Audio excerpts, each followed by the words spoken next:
इधर जो deep state है उसकी तरफ से एक स्टेटमेंट आया कि मोदी जी को 60 दिन की हम मोहलत देते हैं अगर उन्होंने अमेरिका के साथ डील साइन नहीं करी। दूसरा, अगर उन्होंने हमारी बातें नहीं मानी, डी डॉलराइजेशन को बंद नहीं किया, रुपये में ट्रेड बंद नहीं किया, तो यहां पर भी वही कुछ होगा जो जापान। बड़ा लोग जब पीक थी ना, इमरान खान को जब निकाला गया तो पीक थी, तो 1.25 लाख बंदा इधर इस्लामाबाद में इकट्ठा हुआ था। हाइट ऑफ दी मतलब जो पॉलिटिकल मोबिलाइजेशन। मुझे याद है मैं उन दिनों नेपाल ही था, तो मैं नेपाल में पूछा तो उन्होंने कहा जी कि इसे लेकर ओली सरकार ने क्या कदम उठाए, इन सब के बीच भारतीय सेना की मदद की मांग क्यों उठी थी और इस पर भारत सरकार ने क्या जवाब दिया, सब कुछ इस एक वीडियो में कवर करेंगे। बस वीडियो पूरी जरूर देखिए। नेपाल की हो सकता है रिजाइन कर जाए, नहीं तो कहीं और चला जाए, कंट्री को छोड़कर। उसके घर को आग लगा दी गई है। समय दिया गया था, नोटिस में कहा गया था कि बुधवार रात समय सीमा समाप्त होने तक किसी भी बड़े सोशल मीडिया मंच जिनमें Facebook, Instagram, WhatsApp, YouTube, Twitter, Reddit और लिंक्डइन शामिल है, उन्होंने पंजीकरण संबंधी आवेदन जमा की सजा, किसी को 10 साल की सजा, और इस किस्म की तो हरकतें हो रही हैं सर। तो वो निकले ही थे ना वो बेचारे। आप मासूम लोगों वाली बातें करती हैं मैडम। जाके किसी बिल्डिंग को नहीं तोड़ देना, गिरा देना, जाके किसी के घर में घुस के आग नहीं लगानी। प्रोटेस्ट इसको नहीं कहते। वैसे आप मिसालें देंगी, देखिए अमेरिका में कितने अच्छे। नमस्कार दोस्तों अमेरिकन डीप स्टेट इस सबके पीछे है। काफ़ी कुछ लोग कह रहे हैं कि नेपाल में जो भी कुछ हुआ, जो उससे पहले जो बांग्लादेश में हुआ था और उससे पहले जो पाकिस्तान में हुआ था या अफगानिस्तान में और कई देशों में हो चुका है, कि सडनली वहाँ पे विधीन चेंज हुई है। अब सबका कहना है कि इसके पीछे अमेरिकन डीप स्टेट होती है, लेकिन भारत का कुछ अलग चल रहा है। कहा जा रहा है, ऐसी न्यूज़ आ रही है कि अमेरिकन डीप स्टेट पूरी प्रेशर बना रही है मोदी जी पे कि वो 7 दिन के अंदर डोनाल्ड ट्रंप के साथ डील साइन करे, और नहीं तो आगे जैसे नेपाल में कुछ हुआ है वैसा कुछ होने के चांसेस हैं। कोशिश की जा सकती है। हमने देखा है कि पहले भी इस तरह के प्रोटेस्ट, फेक प्रोटेस्ट करने की कोशिश की है, जैसे किसानों का था या और भी कई चीज़ें थी जिसमें काफ़ी कुछ करने की कोशिश की गई थी। अब ये जो स्थिति है थोड़ी अजीब हो गई है। पाकिस्तान में इसको लेके बहुत ज़्यादा चर्चा चल रही है। पाकिस्तानियों को याद आ रहा है कि किस तरह से इमरान खान को हटाया गया था, किस तरह से रिजीम वहाँ पे चेंज हुई थी, और अब वही चीज़ देखने को मिल रही है नेपाल में। पिछले साल यही सेम चीज़ हमने बांग्लादेश में देखी थी। अब ये जो चीज़ें होती हैं, इसके लिए हम सीधे सीधे बाहर के देशों को जिम्मेदार नहीं ठहरा सकते। कहीं ना कहीं कुछ अंदर का जो गवर्नमेंट होती है, उनका जो मिसमैनेजमेंट होता है, वो भी इसके लिए जिम्मेदार होता है। जैसे कि ओली की जो सरकार थी नेपाल में, बहुत ज़्यादा उसको लोग क्रिटिसाइज़ कर रहे थे और सोशल मीडिया पे बैन करके बिल्कुल लोगों को रोक दिया गया था कि क्रिटिसाइज़ भी नहीं करने दिया गया था। बांग्लादेश में भी पिछले साल कुछ ऐसा ही हुआ था कि प्रोटेस्ट में जो लोग मारे गए थे, उनके बाद लोगों का जो गुस्सा था वो बहुत ज़्यादा बढ़ गया था। यही चीज़ नेपाल में हुई है। तो ये चीज़ें बहुत ज़्यादा अजीब हैं। आप इस सब के बारे में क्या सोचते हैं, कमेंट बॉक्स में ज़रूर लिखिएगा। वीडियो अच्छा लगे तो लाइक करें, शेयर करें, चैनल को सब्सक्राइब करना न भूलें और बेल का आइकन प्रेस कर दें लेटेस्ट नोटिफिकेशन के लिए। आइए आगे बढ़ते हैं इस वीडियो में। और उसके रिजल्ट आने शुरू हो गए हैं, उसके ऊपर बात करेंगे। दूसरा, फ्रांस का प्रधानमंत्री रिजाइन कर गया, जापान का प्रधानमंत्री रिजाइन कर गया, नेपाल का प्रधानमंत्री हो सकता है रिजाइन कर जाए, नहीं तो कहीं और चला जाए, कंट्री को छोड़कर। उसके घर को आग लगा दी गई है। और इधर जो डीप स्टेट है उसकी तरफ से एक स्टेटमेंट आया कि मोदी जी को 60 दिन की हम मोहलत देते हैं अगर उन्होंने अमेरिका के साथ डील साइन नहीं करी। दूसरा, अगर उन्होंने हमारी बातें नहीं मानी, डी डॉलराइजेशन को बंद नहीं किया, रुपये में ट्रेड बंद नहीं किया, तो यहाँ पर भी वही कुछ होगा जो जापान, फ्रांस या नेपाल में हो रहा है। लेकिन डोनाल्ड ट्रंप की स्टेटमेंट डिफरेंट थी। उन्होंने बोला, नहीं, Modi is a very good friend of mine. मैं उनको 60 दिन देता हूँ कि प्लीज़, आपको ना तो यूनाइटेड नेशंस में जाना है, ना व्हाइट हाउस में जाना है, आप मेरे घर पे आइए, वहाँ पर जैसे आप बोलेंगे वैसे मैं डील साइन करने को तैयार हूँ, ताकि जो मेरी नाक कट चुकी है वो बच जाए। अब ये सारे मुद्दे बड़े ही इत्मीनान से बात करने वाली है, क्योंकि जो नेपाल में, फ्रांस में या जापान में हो रहा है, ये छोटी हरकतें नहीं हैं। ये इंडिकेशंस हैं कि जो जो डीप स्टेट की बात नहीं मानता, वहाँ पर रजीम चेंज कर दी जाती है। भारत के अंदर भी इनकी नज़रें हैं, और डोनाल्ड ट्रंप, उसकी नज़र सिर्फ एक ही चीज़ के ऊपर है, वो है चाइना को बर्बाद करना। भाई, मैं चाइना में रहता हूँ, आपको मालूम है, और जो चाइना में हो रहा है ये हमारी लाइफ को भी इफेक्ट करता है। और चाइना की कितनी बुरी हालत है आपको मालूम है, मैं बोल नहीं सकता, मंजरी जी बताएंगी, क्योंकि इनके पास और भी ज़्यादा इन्फॉर्मेशन है। मंजरी जी, जय सिया राम। होंगे कि नेपाल में नेपाली युवा इस कदर भड़क उठे हैं कि वहां सियासी भूचाल आ चुका है। नेपाल की राजधानी काठमांडू की सड़कों पर युवाओं का हुजूम नजर आ रहा है और सरकार विरोधी नारे भी लगाए जा रहे।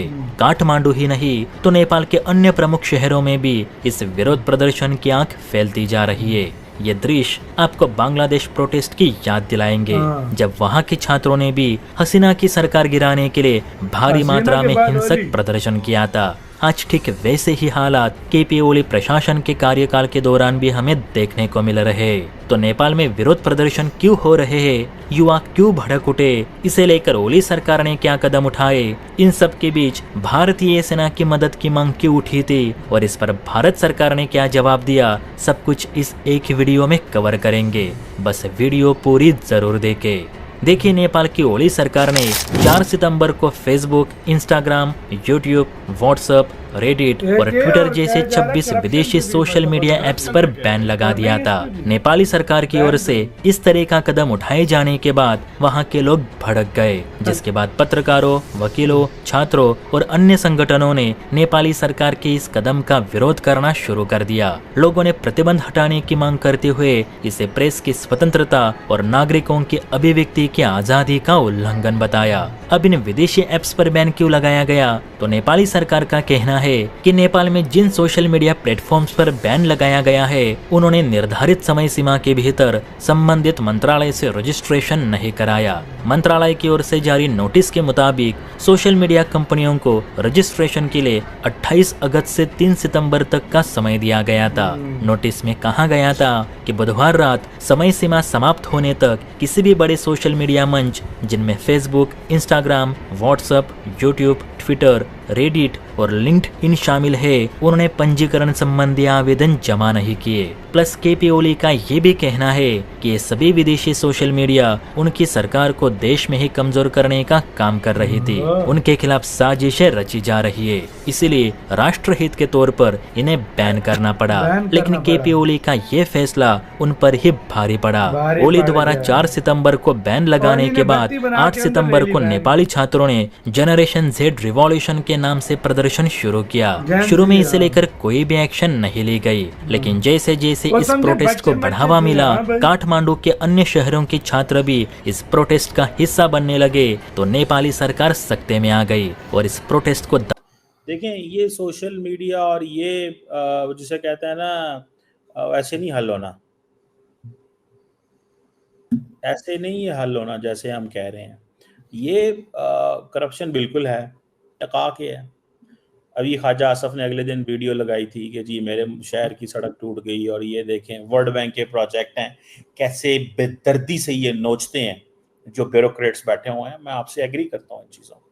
और पाकिस्तान में रिसोर्सेज की कोई कमी नहीं है। एक सड़क अच्छे तरीके से बना देना तो अगले 40 साल नहीं जाती, ये हर दूसरे साल सड़क बनानी पड़ती है पाकिस्तान में। तो मतलब इतना पैसा ये रचते ही नहीं है मैडम, ये इनके पेट ही नहीं भरते। ये ऐसी पाकिस्तान की ये शराफिया कौन लोग हैं।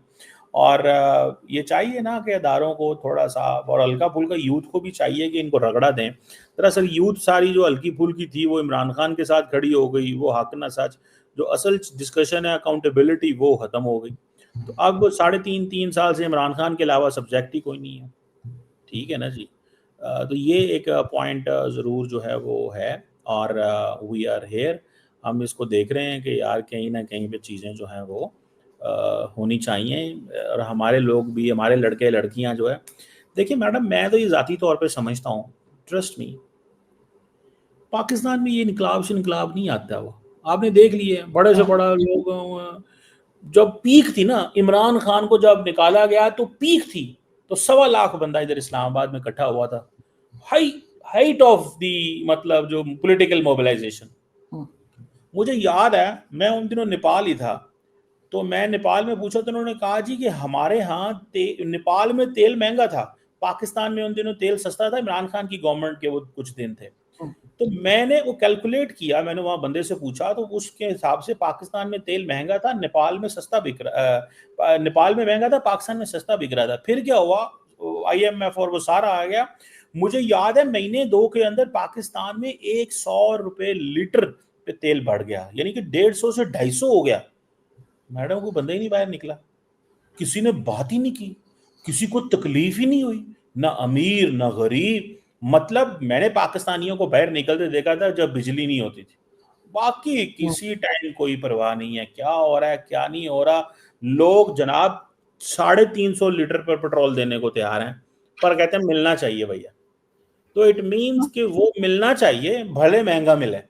और आप खुद इस मुआशरे में रहती हैं, आपको पता है, आप भी घूमती फिरती हैं, आपको भी सारी सर आपने देखा तो है सर, 9 मई को निकले तो थे, अब जो जो निकला था वो बेचारा आज तक भुगत रहा है। किसी को 5 साल की सजा, किसी को 10 साल की सजा, और इस किस्म की तो हरकतें हो रही हैं सर।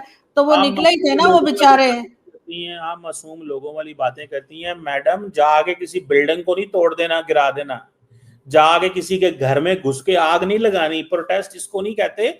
वैसे आप मिसालें देंगी, देखिए अमेरिका में कितने अच्छे प्रोटेस्ट होते हैं, इंग्लैंड में हाइड पार्क में होते हैं, पाकिस्तान में जिसको आप निकले हैं आप उसको निकलना कहती हैं कि जाओ किसी की बिल्डिंग में घुस जाओ, किसी के घर में घुस जाओ, किसी को जाके नुकसान पहुंचाओ, ये इसको निकलना कहते हैं।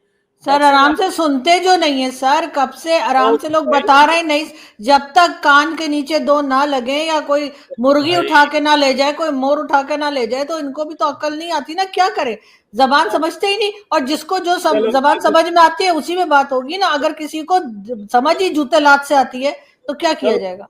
मार के देख लिए ना, हाँ तो देख लिए अपनी गलती तो नहीं मानी ना, अपनी गलती तो नहीं मानी ना। जो बेचारे प्रोटेस्ट कर रहे थे उन्हीं के पीछे पड़ गए हाथ धो के।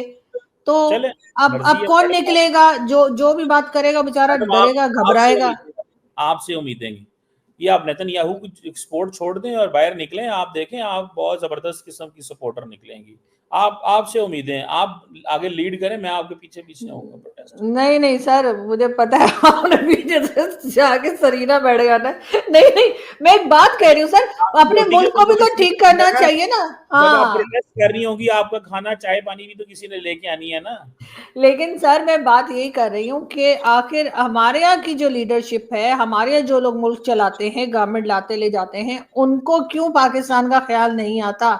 ये सबके सब जो है पाकिस्तान का जो हाल इन्होंने करके रखा है, तो भाई उन्हीं को ख्याल है। आज अमेरिकन आ रहे हैं $500 million critical and emerging technology में पैसा डाल रहे हैं, मिनरल सेक्टर में बलोचिस्तान में।